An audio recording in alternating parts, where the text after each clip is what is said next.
A fé sem a caridade ou a caridade sem a fé? É isso aí. Eu queria fazer uma pergunta mudando um pouco o aspecto, Sim, sim. mas talvez dentro do mesmo. Pensando aqui no seu recente trabalho em defesa da missa de Paulo VI e tal, uma coisa que eu tenho reparado nos grupos que criticam, né, a missa de Paulo VI, que querem trazer o rito anterior como único válido. Além disso, né, eles usam as aparições marianas, principalmente a partir do século XIX, com uma justificativa, né, pelo menos ao meu parecer, é o que eu entendo do que eles falam, como uma justificativa de que, olha, Nossa Senhora veio e avisou que esta crise violentíssima está se abatendo sobre a igreja e que está tudo errado dentro da igreja. Esta é mais uma prova, né, e que eu acho uma utilização errônea e pobre de um fenômeno que é muito maior, que é muito mais importante. Então eu gostaria de ouvir o senhor a respeito disso. Bom, a questão aqui é que, veja bem, do ponto de vista lógico, esses argumentos são construídos ex machina, como se diz. Ou seja, eles são construídos ad hoc, para defender uma premissa, certo? A premissa vem primeiro. A conclusão vem primeiro. A conclusão vem Ela primeiro. não é uma verdadeira premissa. Depois explica pela premissa. Então, então você constrói uma espécie de trambolho argumentativo em que as coisas não têm nexo. Elas não fazem sentido. Mas chega lá. Analisadas do ponto de vista, sim, sereno e tranquilo, na perspectiva do método teológico. O método teológico não é um método jornalístico, né? Por exemplo, há um livro fulano chamado não sei o que, Salomão, O Diabo Celebra a Missa, né? Depois do Diabo Veste Prada, né? Não, Veste Prada é esse, ela lembra a missa. Na verdade, o que é? Ele está descrevendo abusos litúrgicos que aconteceram na década de 50. 50, 60, uma coisa assim. E a teologia não parte disso.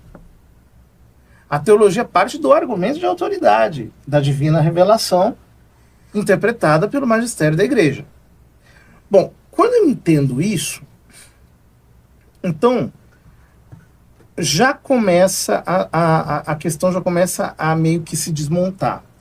A primeira coisa que eu percebo é que esse trambolho argumentativo, ele não leva a compreensão real de nada. Ele produz o quê? Uma reação sentimental. Então as pessoas ficam com medo, as pessoas ficam com raiva, as pessoas ficam instigadas, e o brasileiro, então, é muito emotivo, né? E aí a razão, ela já fica um pouco obscurecida por causa do forte influxo passional. Ora, por que se quer, ou por que se cria esse tipo de artifício retórico para gerar uma comoção nas pessoas? Porque a finalidade realmente é criar uma igreja paralela. É a finalidade de toda seita.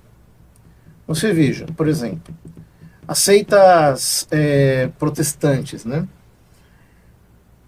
Ou foram criadas com base na ideia da apostasia da cristandade, a igreja apostatou, ela virou Babilônia, agora nós somos o resto, verdadeira, né? o pequeno resto fiel que digamos, remanesce fiel ao evangelho.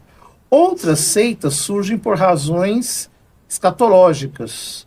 O mundo está acabando, Jesus está voltando, e aí começa, na exacerbação, a aglutinar pessoas. Outras seitas surgem com base no fervor espiritual, na loucura, na excitação momentânea, etc., e as pessoas embarcam nisso, né? E assim vai. Ou seja, o objetivo, no fundo, é sectário mesmo. E eu diria até que não tem muitas razões teológicas, as razões são mais culturais e até, diria, nacionais. Sim, políticas, porque, né?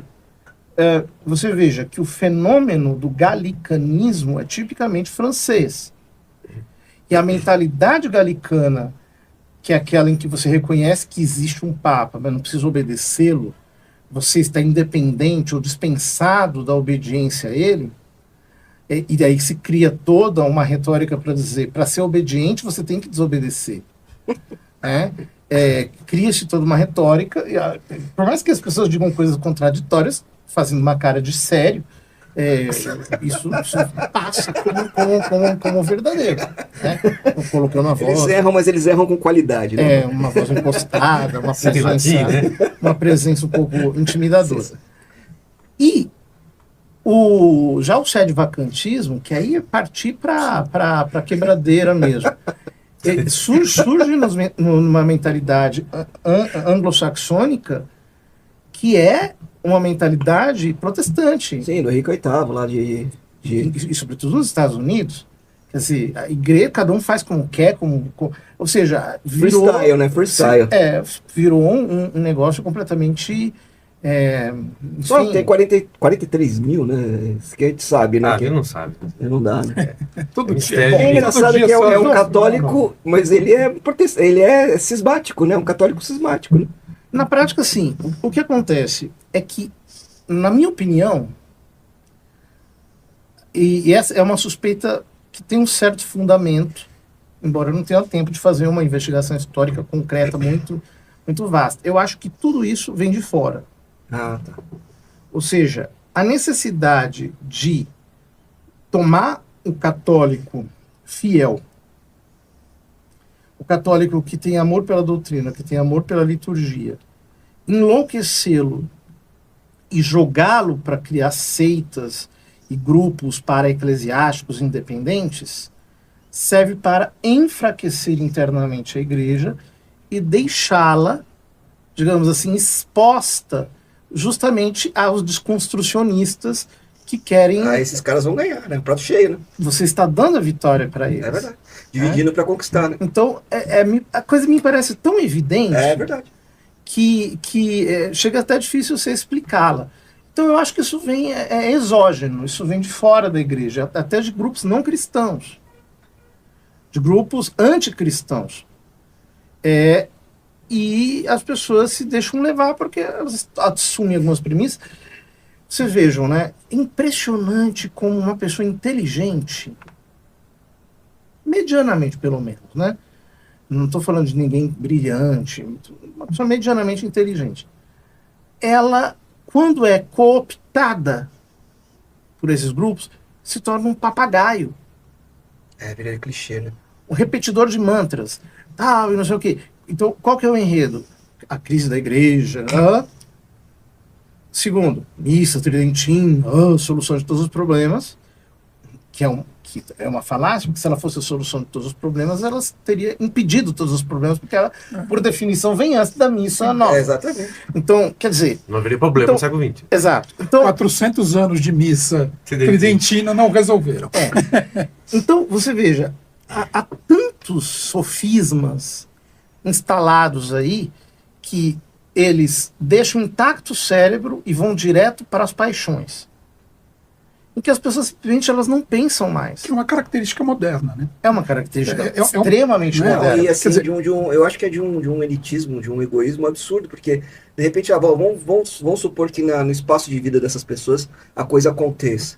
Aí toda uma igreja católica que está 60, 70 anos sem exercer o latim no seu mais, né, nos seus pequenos grotões aí, de repente vai ficar a pé, né? Não, mas do nada, né? Você veja, quando eu digo que isso tudo é moderno, eu estou me referindo sobretudo ao código moderno.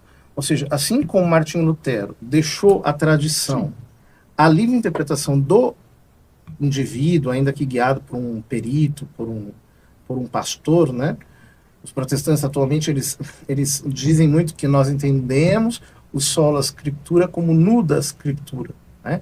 Nuda scriptura não tem ninguém intérprete, cada um por si, a selvageria é Que interpretativa. acontece pra caramba, tá? Acontece pra caramba, mas não é o que Sim, mas eu não tenho. oficialmente... Seria desonesto que nem a questão da idolatria, né? Exatamente, é. O problema é que, de certo modo, esses movimentos adotaram as mesmas posturas psicológicas diante da tradição, com a dificuldade de que a tradição é menos detectável documentalmente do que a Bíblia. Porque eu pego a Bíblia, pelo menos tem que provar no versículo tal, que é assim, no capítulo tal, está escrito assim. Agora, a tradição, primeiro, a tradição apostólica, ela é constituída não apenas de palavras, mas de palavras e ações, de coisas, etc. Então você tem as igrejas apostólicas, você tem a sucessão apostólica, você tem os sacramentos entregues para os apóstolos, enfim. Mas eles rejeitam isso porque dizem que isso aqui apostatou. O demônio entrou e aí isso aqui já não tem mais validade. Então o que tem validade? É um ente etéreo chamado tradição. Quando a pessoa diz assim, eu sou da tradição, o que ela está querendo dizer com isso? Nem ela sabe, na maior parte das vezes. Porque, inclusive, não tem muito como saber o que é a tradição. A tradição é um ente no qual eu entro, é um espaço, é um local. A tradição, ela é uma digamos, uma comunidade concreta, não. É a partir da tradição de que recorte histórico, né? A tradição é a alma da igreja, mas você está dizendo... Você mesmo que diz que fora da igreja não está salvação, está querendo criar uma igreja fora da igreja, cara. É contradição. É contradição, pura e simples, mas... quando uma pessoa... Não, fora da igreja... Aí, por exemplo, né? A turminha, por exemplo, que fala contra o subsist in... A igreja já explicou inúmeras vezes que subsist in equivale a com a diferença de que você admite que possam haver elementos da igreja fora dela, né? O batismo, a palavra de Deus e assim por diante, né? Ora, mas esses mesmos que dizem, não, a igreja de Cristo é a igreja católica, ok, volte para ela, meu amigo. Fora da igreja não há salvação, concordo, volte para ela. Eles não percebem, digamos assim, a diferição, o intervalo que existe entre o que eles dizem e o que eles fazem. Foi como Lutero. É um problema cognitivo. Foi como Lutero. O Lutero não esperou para saber se a coisa ia as reivindicações dele fossem ir ou não ir. Ele pegou e caiu fora. Em resumo, existe uma crise, mas ela não é da igreja. Ela é civilizacional. Ela é moderna. Ela vem nos últimos 500 anos. Nós temos uma crise, né? E essa crise afeta a igreja. Há uma crise civilizacional, sem dúvida nenhuma. Desses modos, né? Com esses grupos. De um lado e do outro que usam da mesma... Como a igreja é feita de gente, afeta as pessoas que estão na igreja, inclusive quem produz pensamento teológico na igreja. Só que não só isso. Aqueles que são contra ou que se pretendem, digamos assim, ser contra a crise ou anticrise, são eles mesmos produto da crise. Geradores de crise. E aumentam, porque você está tentando, isso aí. você está tentando resolver uma coisa que só Deus pode resolver, que a igreja é dele, não tua. Então você vai piorar a situação, quanto mais você quiser intervir. É por isso que tem quando eu digo que existe um elemento pelagiano nisso, eu não estou brincando. Quer dizer, alguém tem que fazer alguma coisa, alguém precisa fazer alguma coisa. Escuta, mas a igreja é de Deus. Quem é você para querer fazer? Você vai fazer que nem o Jefté. O Jefté quis dar uma de Abraão, e foi sacrificar a filha dele, e Deus não salvou, não. Ele matou a garota. Porque não foi Deus que mandou. Então o cara quer dar uma de Abraão e termina como o Jefté. Entende? Porque ele quer agir. Ele quer a solução. E o que vai acontecer é que dentro desses mesmos grupos você tem uma pluralidade quase universal de perspectivas em que, no fundo, você tem o código individual, é o individualismo. Cada um é uma religião. E aí cai nas contradições todas. São Exato. inevitáveis. E parece que também lá os judeus que voltaram para Israel, os ashkenazes também, eles chegaram mais ortodoxos do que os caras que nunca saíram. É, daí deu essa briga. Dizem Você que vê, os no fundo é a ortodoxos mesma coisa. nunca tiveram continuidade histórica, né? É isso aí. É isso aí. É que o pessoal acha que exatamente. Que o judaísmo deles é o judaísmo da época de Jesus Cristo e não é por aí, né? Bom, não é porque não tem templo, né? Então não tem É. como. Não tem como ser.